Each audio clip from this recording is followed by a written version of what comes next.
There's a difference between having strong abdominals and having a strong core.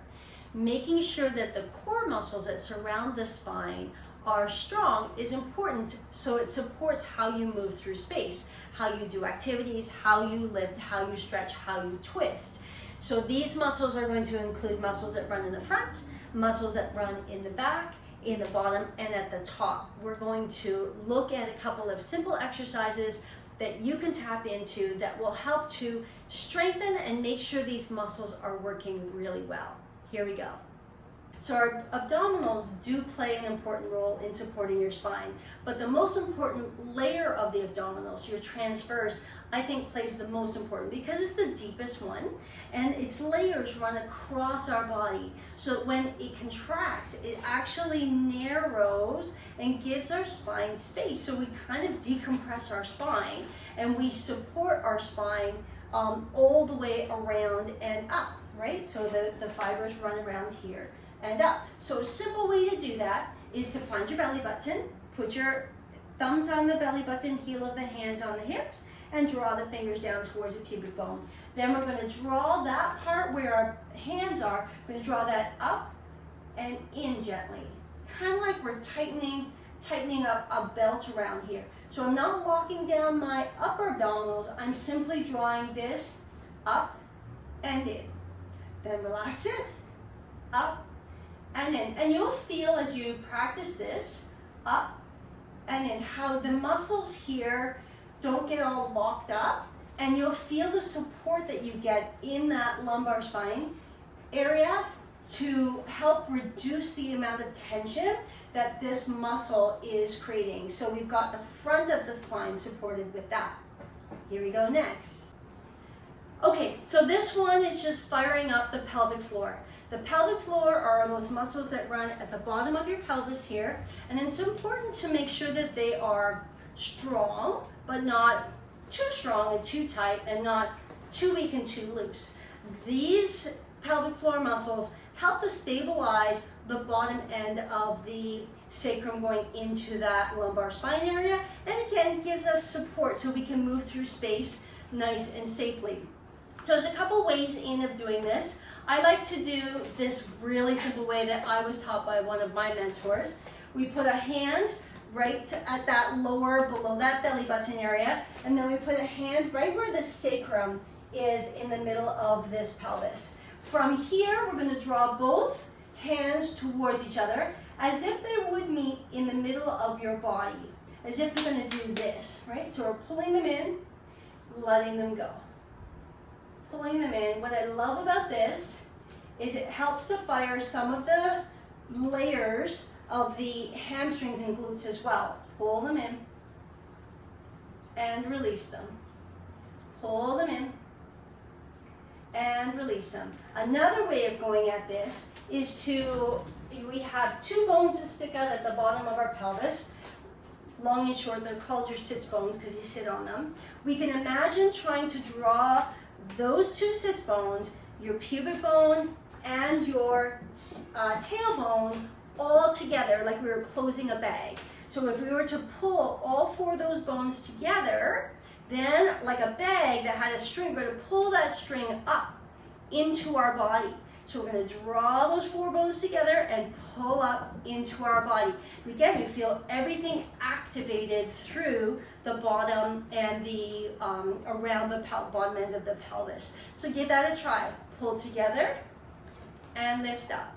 You know, I've been doing that work for a long time, so it's easy for me to connect there, but if you're not sure that if you're getting it, you can try sitting on a big ball, and that might help you gain access to those muscles so that you can feel that connection as you lift your body up and then you release down into your ball. Give it a try. The next group of muscles run deep into the inside of our body. So they run on either side of our spine, and then they come down and attach onto the insides of our legs. And this muscle helpful for helping us flex over, bending at the pelvis and not at the waistline. And it supports the spine, especially when we walk through space. So practicing transfer of weight is just a really nice way to make sure that that balance is equal from side to side. So one foot out to the side, other foot about, shoulder distance apart. And all you're going to do is start equally weighted through both feet. Transfer your weight so that the heel comes up, lower down, transfer your weight so that the toe comes up. So you're going heel back and toes up. Heel back and toes up. And that is just a simple transfer of weight that you can do that taps into this muscle group that will then help us walk through space. Let's try the other side. So we'll go 1 foot forward, 1 foot back, nice and wide, shoulder distance. Transfer the weight forward, transfer the weight back, lift the heels. So the heel will come up in the back and the toes will come up in the front. So we got heels and toes, and heels and toes. Then we're going to put this into practice in terms of walking, right? As you walk, we transfer the weight through, changing, and through, and changing.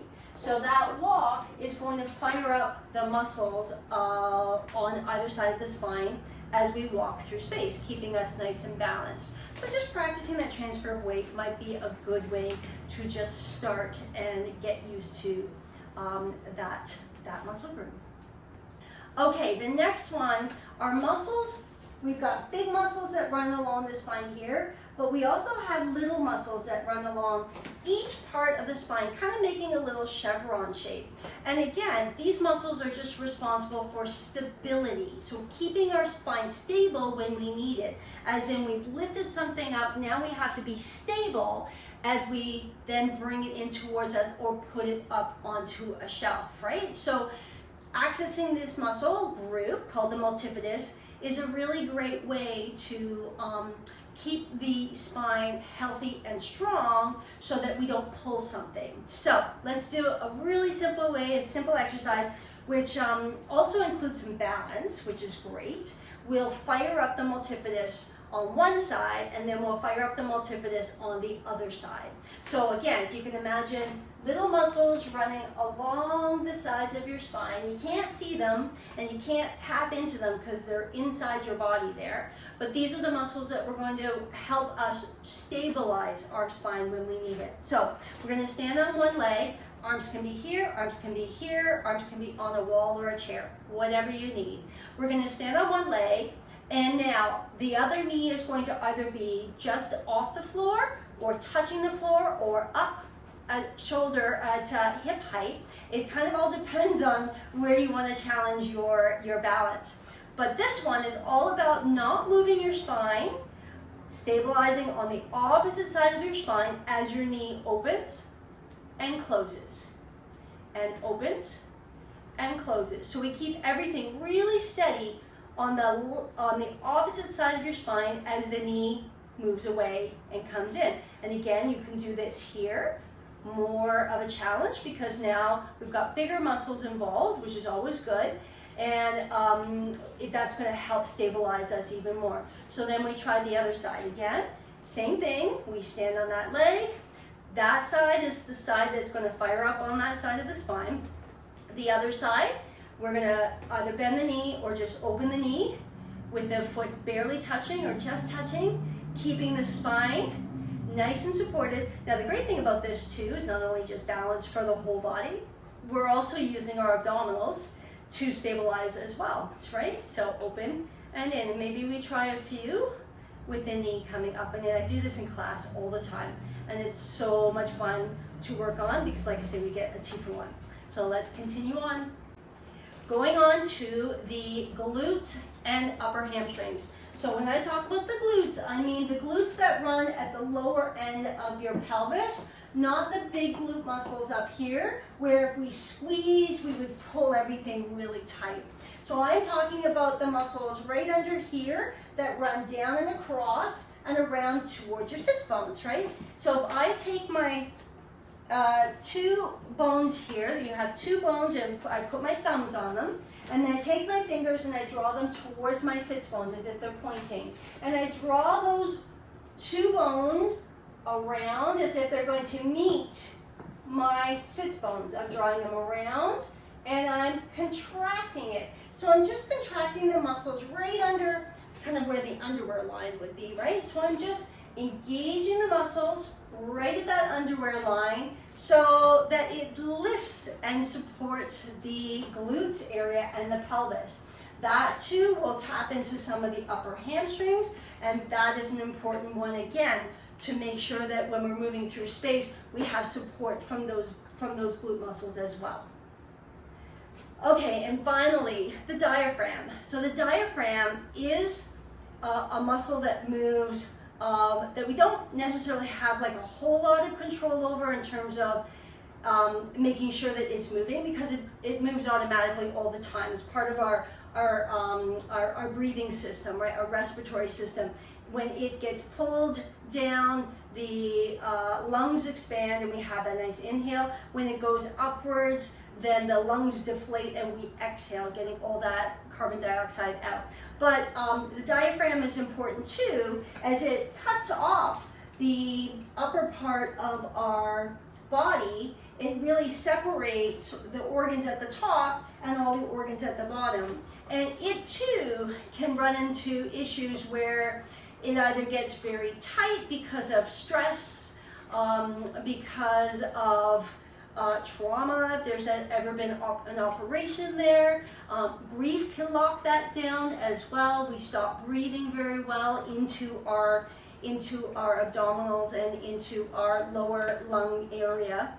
So making sure that the diaphragm is moving freely is important. And how to do that? Well, maybe you lie down, but you can just simply place the hands on the front. This is where my ribs are. So I'm going to place it right below that. And then I'm going to place my hand at the back, because remember, your diaphragm is the whole shape of this part of your body. So as I place my hand here and here, all I want to think about is expanding into those hands as I inhale, expanding, and then I exhale, and decompressing a bit. Inhale, expand, and exhale.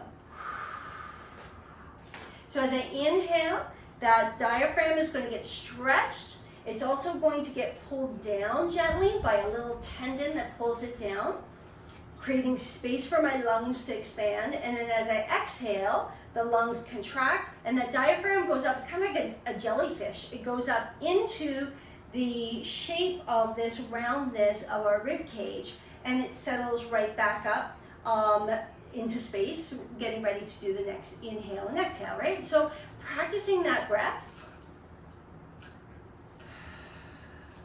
is going to be really good to keep that diaphragm moving freely. So give that all a try. I know it's a lot I threw at you, but reach out if you have any questions, and I hope you have a wonderful day. All right, bye for now.